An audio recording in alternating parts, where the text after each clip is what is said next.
Hello friends, मैं Omkar Yadav current study with Om academy में आपका स्वागत करता हूं। फ्रेंड, आज है 29 दिसंबर और आज हम बात करने जा रहे हैं छत्तीसगढ़ के करंट अफेयर और भारत के करंट अफेयर के स्तर पर।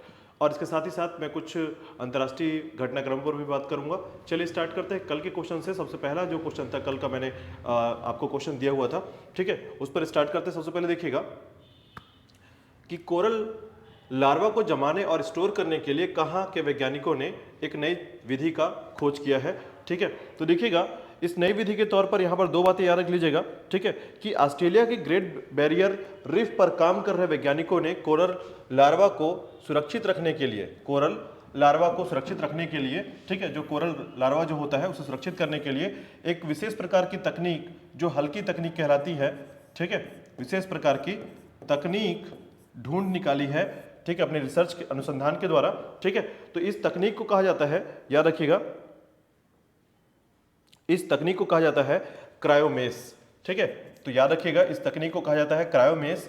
और ये जो तकनीक है इसके द्वारा कोरल लार्वा को हम जो है स्टोर कर सकते हैं, ठीक है। और ये ऑस्ट्रेलिया के वैज्ञानिकों ने, ग्रेट बैरियर रीफ पर काम कर रहे वैज्ञानिकों ने इसे ढूंढा है। और साथ ही साथ याद रखिएगा, इसके अंतर्गत जो पारिस्थितिकी तंत्र है, जो कि महासागरों के लगातार तापमान के बढ़ने से जो ब्लीचिंग हो रही, कोरल ब्लीचिंग हो जा रही है, तो हम इसे सुरक्षित कर सकते हैं, ठीक है, तथा इसको हम ट्रांसफर करके जंगलों में इसका प्रयोग कर सकते हैं या जंगलों में इसे स्थिर किया जा सकता है, ठीक है।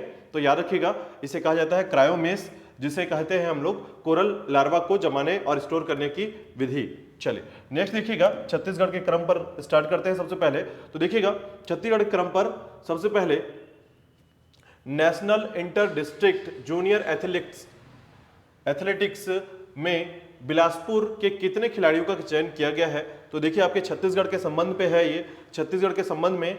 और याद रखिएगा कि national inter district junior athletics में बिलासपुर के 13 खिलाड़ियों का चयन किया गया है। चलिए इसके विस्तार को देखते हैं हम लोग थोड़ा सा। देखिए, छत्तीसगढ़ के क्वेश्चंस में आपको एक ग्राउंड लेवल पर अपनी जानकारी रखनी होगी, ठीक है, खासकर इसके घटनाक्रम पर ये बहुत आवश्यक है। चलिए इसके विस्तार को देखते हैं।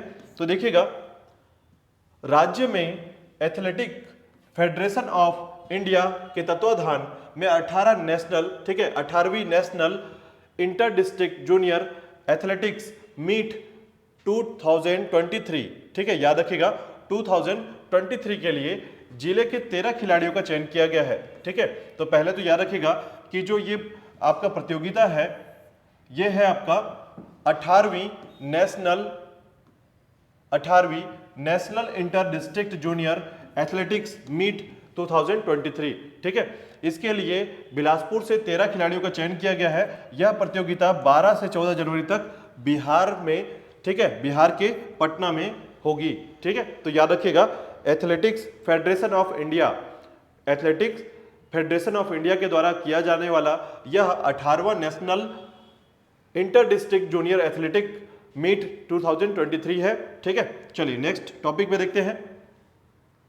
देखिएगा, छत्तीसगढ़ को यानी राज्य को वर्तमान परिदृश्य में अब तक कुल कितने पद्म पुरस्कार मिल चुके हैं, ठीक है। तो याद रखिएगा, पद्म पुरस्कार जो है अभी तक वर्तमान में कितने मिल चुके हैं, इसका क्रम थोड़ा सा याद रखिएगा। तो अगर हम देखें तो छत्तीसगढ़ में इस वर्ष, ये थोड़ा सा नया है हमारे लिए, कि इस वर्ष यानी 2022 में कोई भी पद्म पुरस्कार नहीं मिला है, ठीक है। तो पद्म पुरस्कार नहीं मिला है, याद रखिएगा। और साथ ही साथ याद रखिएगा कि वर्तमान तक अभी तक सिर्फ 21 पद्म पुरस्कार प्राप्त हुआ है छत्तीसगढ़ को। देखिएगा इसके विस्तार में। तो देखिएगा कि राज्य बनने के पश्चात सबसे पहले 2004 में, राज्य बनने के पश्चात सबसे पहले 2004 में, ठीक है, 2004 में डॉक्टर अरुण त्र्यंबक दाबके को यह पुरस्कार प्राप्त हुआ था, यह सम्मान प्राप्त हुआ था। इसके बाद लगातार सम्मान का सिलसिला जारी रहा, लेकिन 2006 में, याद रखिएगा, लेकिन 2006 में प्रदेश को यह सम्मान नहीं मिला है। साथ ही साथ 2022 को भी यह सम्मान नहीं मिला है, ठीक है, याद रखिएगा। चलिए नेक्स्ट देखिएगा। नेक्स्ट है आपका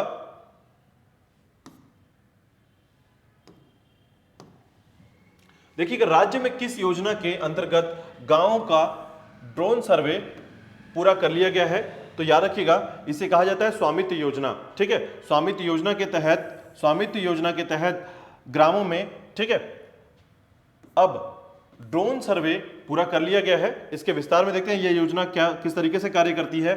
तो देखिएगा इस योजना से ग्रामीण इलाकों के आबादी भूमि नक्शा को बनाने तथा बिल्हा ब्लॉक के 30 गांवों का सर्वे हुआ है। ठीक है, अभी 631 जगह में सर्वे होना बाकी है। याद रखिएगा सर्वे के बाद राजस्व विभाग के अफसरों द्वारा सत्यापन भी किया जाएगा।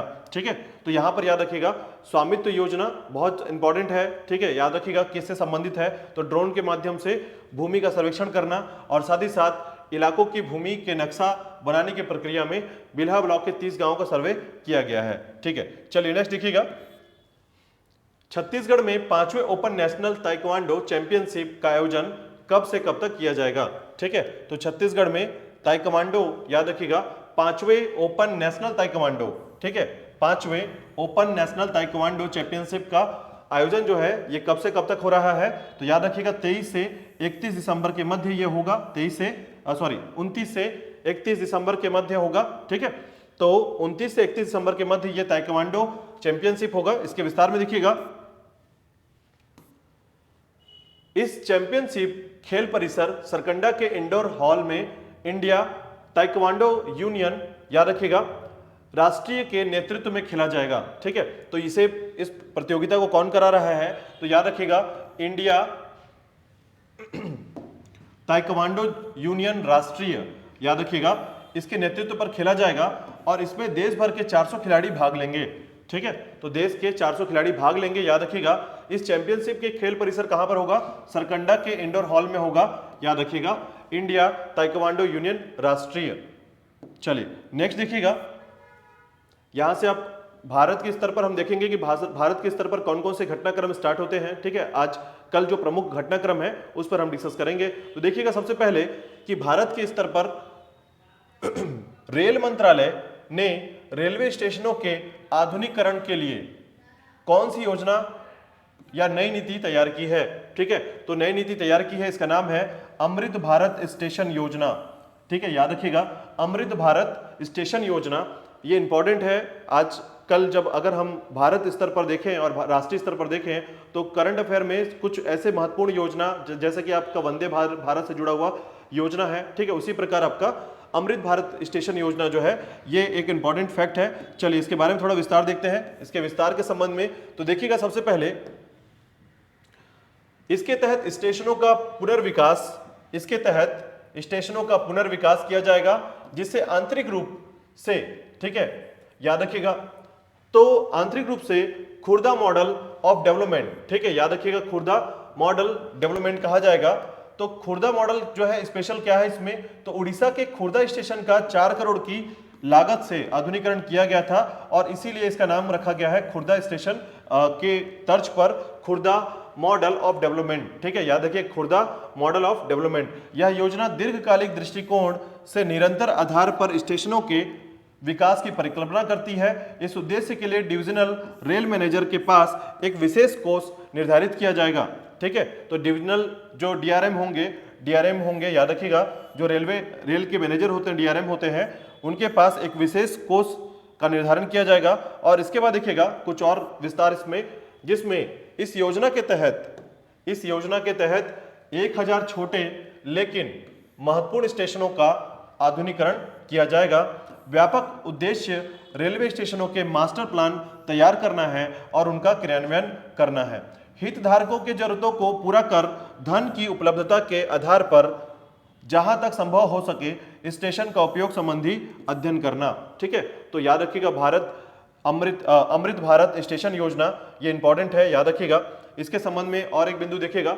चलिए, तो नेक्स्ट है आपका इसी के अंतर्गत राष्ट्रीय स्तर पर के अंतर्गत हम देखेंगे कि मुख्यमंत्री और मंत्री परिषद को भ्रष्टाचार विरोधी लोकपाल के दायरे में लाने वाला कौन सा राज्य लोकायुक्त विधेयक 2022 पारित करने वाला पहला राज्य बना है। ठीक है, तो ये एक इंपॉर्टेंट फैक्ट है, याद रखिएगा कि जिसमें पहली बार ऐसा होगा कि मुख्यमंत्री और मंत्री परिषद को भी भ्रष्टाचार विरोधी लोकपाल, ठीक है, भ्रष्टाचार विरोधी लोकपाल के दायरे में लाने वाला विधेयक पास किया गया है या राज्य लोकायुक्त विधेयक पास किया गया है 2022 में। तो याद रखिएगा इसका पहला राज्य है आपका महाराष्ट्र।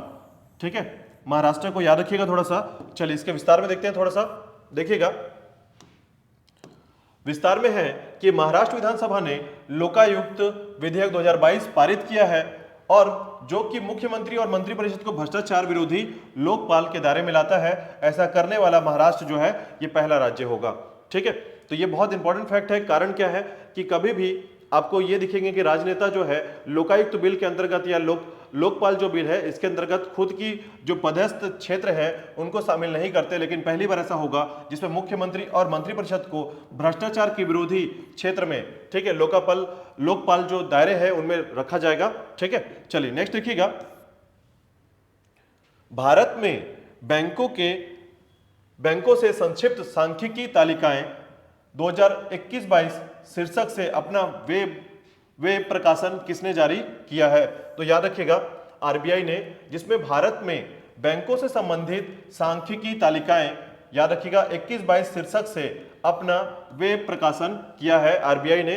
ठीक है, भारतीय रिजर्व बैंक ने, रिजर्व बैंक ऑफ इंडिया ने। ठीक है, तो याद रखिएगा इसके विस्तार पे देखते हैं क्या है इस पे। तो देखिएगा भारतीय रिजर्व बैंक ने भारतीय बैंकिंग क्षेत्र की गतिविधियों को कवर करते हुए भारत में बैंकों से संबंधित सांख्यिकी तालिकाएं 2021-22 शीर्षक से अपना प्रकाशन जारी किया है। इस बैंक की स्थापना 1 अप्रैल 1935 में कोलकाता में की गई थी। ठीक है, वर्तमान में इसके गवर्नर शक्तिकांत दास हैं। ठीक है, चलिए नेक्स्ट देखिएगा। इसके बाद है केंद्रीय मंत्रिमंडल ने किस देश में नए वाणिज्य दूतावास खोलने की मंजूरी दी है? तो याद रखिएगा मालदीव और लिथुआनिया में। तो मालदीव और लिथुआनिया देश में अब केंद्रीय दूतावास जो है, नए वाणिज्यिक दूतावास जो है ये खोले जाएंगे। तो केंद्रीय मंत्रिमंडल ने इसकी मंजूरी दे दी है। ठीक है, तो एम्बेसी के संबंध में याद रखिएगा 27 दिसंबर 2022 को मालदीव और लिथुआनिया में नए वाणिज्यिक दूतावास खोलने के लिए, ठीक है, मंजूरी दी गई है। भारत ने मार्च 2018 में घोषित 18 नए देशों में 14 अफ्रीकी देशों, याद रखिएगा 14 अफ्रीकी देशों में ये मिशन खोले हैं। याद रखिएगा 2018 में 18 नए देशों के लिए ये बातें की गई थी। ठीक है, वाणिज्यिक दूतावास खोलने की मंजूरी दी गई थी, जिसमें 14 जो है अफ्रीकी देशों में ये खोले जा चुके हैं, मिशन खोली जा चुकी है। चलिए नेक्स्ट है आपका, देखिएगा फरहान बेहरदीन ने क्रिकेट से संन्यास लेने की घोषणाएं की है। वो किस देश से संबंधित है? तो याद रखिएगा दक्षिण अफ्रीका से संबंधित है। इनका नाम है फरहान बेहरदीन। ठीक है, इनके बारे में देखिएगा तो देखिएगा कि दक्षिण अफ्रीका के ऑलराउंडर खिलाड़ी फरहान बेहरदीन ने 27 दिसंबर 2022 को क्रिकेट से संन्यास लेने की घोषणा की है। उन्होंने 4 विश्व कप में दक्षिण अफ्रीका का प्रतिनिधित्व किया था और प्रोटियाज के लिए, याद रखिएगा, एक दिवसीय मैच भी खेले हैं। ठीक है, तो चलिए नेक्स्ट देखिएगा। नेक्स्ट है कि संयुक्त राज्य अमेरिका किस देश को पैट्रियट मिसाइल रक्षा प्रणाली भेजने की योजना को अंतिम रूप दे रहा है? तो याद रखिएगा यूक्रेन को। याद रखिएगा संयुक्त राज्य अमेरिका, यूएसए ने अब पैट्रियट मिसाइल जो है, ये रक्षा प्रणाली तंत्र जो है, ये यूक्रेन को देने की प्रणाली में अंतिम स्वरूप प्राप्त कर लिया है। अब देखिएगा इसके विस्तार में। तो देखिएगा यूक्रेन ने अपनी पश्चिमी साझेदारों से हवाई रक्षा के लिए कहा है, जिसमें अमेरिकी निर्मित पैट्रियट सिस्टम भी शामिल है। इससे भारी रूसी मिसाइल बमबारी से सुरक्षा मिलेगी, जिसमें इसकी ऊर्जा अवसंरचना भी शामिल होगी। ठीक है, चलिए नेक्स्ट बिंदु पर देखिएगा। इसके बाद है केंद्रीय कृषि और किसान कल्याण मंत्री के आंकड़ों के अनुसार कौन सा राज्य प्रति कृषक परिवार की उच्चतम औसत मासिक आय के साथ देश में शीर्ष स्थान पर है? तो यहां पर थोड़ा ध्यान दीजिएगा कि ये जो है राज्य प्रति कृषक परिवार की बात हो रही है, जो कि पूरे भारत में कौन सा ऐसा राज्य है जहां पर प्रति कृषक परिवार उच्चतम औसत मासिक आय के साथ देश में शीर्ष स्थान पर है? तो इसका राइट आंसर है आपका मेघालय में। मेघालय के जो कृषक परिवार है, इसके राज्य प्रति कृषक परिवार की उच्चतम औसत मासिक आय सबसे ज्यादा पूरे देश में है। ठीक है, इसके विस्तार में देखिएगा। देखिएगा कि सूचना के अनुसार मेघालय में 29,348 रुपए देश में प्रति कृषक परिवार की औसत मासिक आय के मामले में शीर्ष पर है। ठीक है, यानी प्रति माह जो है 29,348 रुपए प्रति माह जो है इनकी आय है, औसत आय है। और प्रति कृषक परिवार को औसत मासिक आय में पंजाब दूसरे स्थान पर है। याद रखिएगा, पहले स्थान पर आपका मेघालय है, दूसरे स्थान पर है आपका पंजाब। चलिए नेक्स्ट देखिएगा, वर्तमान में किस मंत्री के द्वारा राइट टू रिपेयर को लॉन्च किया गया है? तो याद रखिएगा, राइट टू रिपेयर जो है केंद्रीय मंत्री पीयूष गोयल के द्वारा ये लॉन्च किया गया है। ठीक है, राइट टू रिपेयर। तो यहां पर देखिएगा, राइट टू रिपेयर एक बहुत बड़ी हमारी जो भारत की समस्या थी, जो कि कंपनियों के साथ हमारा जो उद्योग है उसके साथ जो हमारे पार्टनरशिप थे। ठीक है, तो उस स्थिति पर देश की जो स्थिति है, यानी देश के जो क्षेत्र हैं, औद्योगिक क्षेत्र हैं, उन औद्योगिक क्षेत्र से बने हुए जो मैकेनिज्म सामान है, इलेक्ट्रिक जो सामान है, जिसे अब आप कहीं भी बनवा सकते हैं, इस प्रकार का राइट टू रिपेयर जो कॉन्सेप्ट आ रहा है हमारे साथ। ठीक है, भारत सरकार के द्वारा केंद्रीय मंत्री पीयूष गोयल के द्वारा ये लॉन्च किया गया है, जिसमें अब अधिकार होगा प्रत्येक व्यक्ति को कि अपने वो सामानों को, इलेक्ट्रिक सामानों को या फिर किसी प्रकार के मैकेनिज्म सामानों को वो कहीं भी रिपेयर कर सकता है, चूंकि पहले ये व्यवस्था नहीं थी। ठीक है, तो अब देखिएगा, चलिए इसके बारे में थोड़ा विस्तार में बात करते हैं। तो देखिएगा, केंद्रीय मंत्री ने राइट टू रिपेयर पोर्टल का नई दिल्ली में 24 दिसंबर 2022 को राज्य को समर्पित किया है। ठीक है, 24 दिसंबर 2022 को राज्य को समर्पित किया है। इस पर निर्माता उत्पाद विवरण के मैनुअल को ग्राहकों के साथ साझा करेंगे, जिससे वे या तो स्वयं या तीसरे पक्ष के द्वारा मरम्मत करा सकेंगे। तो बिल्कुल आप बात को समझेगा कि यदि अगर आपके पास कोई इलेक्ट्रॉनिक सामान है और पहले ये व्यवस्था थी, यानी कि पहले की जो व्यवस्था थी उसमें यह था कि ये जो प्रोडक्ट है आपका केवल उसी ब्रांड में या उसी कंपनी में बनता था जहां पर ये मैन्युफैक्चर्ड हुआ है। ठीक है, लेकिन वर्तमान समय में अब ऐसी व्यवस्था होगी जहां पर आपके पास इस प्रोडक्ट को खरीदने के साथ ही एक मैनुअल मिलेगा आपको। ठीक है, और मैनुअल मिलने के बाद यदि ये सामान खराब हो जाता है तो या तो आप उस मैनुअल के थ्रू उसको खुद से बना सकते हैं, या फिर उस कंपनी पे ना जाकर आप थर्ड पार्टी के पास जाकर ये जो सामान है उसको बनवा सकते हैं। इसे कहा जाता है राइट टू रिपेयर पोर्टल व्यवस्था, और ये लाया गया है, भारत में लॉन्च किया गया है 24 दिसंबर को। चलिए नेक्स्ट देखिएगा, कैमलिन ने व्लादिमीर जेलेंस्की की किस योजना को खारिज कर दिया है? तो याद रखिएगा, कैमलिन ने, अब ये थोड़ा सा अंतर्राष्ट्रीय स्तर पर हम थोड़ा सा बात कर रहे हैं यहां पर, तो देखिएगा अंतर्राष्ट्रीय स्तर पर कैमलिन ने व्लादिमीर जेलेंस्की की किस योजना को खारिज किया है? तो 10 सूत्री शांति योजना को इसने खारिज कर दिया है। इसके विस्तार में देखिएगा, विस्तार में है कि हाँ, यहां पर थोड़ा सा याद रखिएगा, हम यहां पर डिस्कस कर लेते हैं। तो देखिएगा कि कैमलिन ने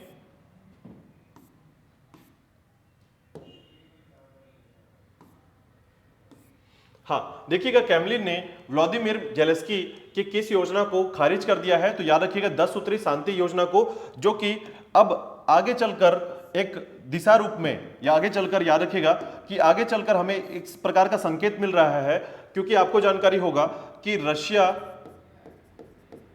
और यूक्रेन के जो युद्ध हो रहे थे, ठीक है, लंबे समय से चल रहे यह युद्ध जो है, अब हो सकता है कि इसमें शांति व्यवस्था को बनाए रखने के लिए यूक्रेन की तरफ से एक शांति समझौता का प्रस्ताव रखा जाए। ठीक है, और उसके साथ ही साथ यहां पर याद रखिएगा कि 10 सूत्री शांति योजना, ठीक है, 10 सूत्री शांति योजना का प्रस्ताव रखा गया था, किसने?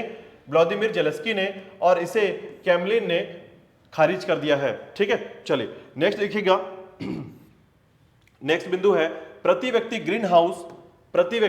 ग्रीन हाउस गैस उत्सर्जन में सर्वाधिक योगदान देने वाला दूसरा का प्रथम देश, दुनिया का पहला देश कौन बना है? तो याद रखिएगा अमेरिका।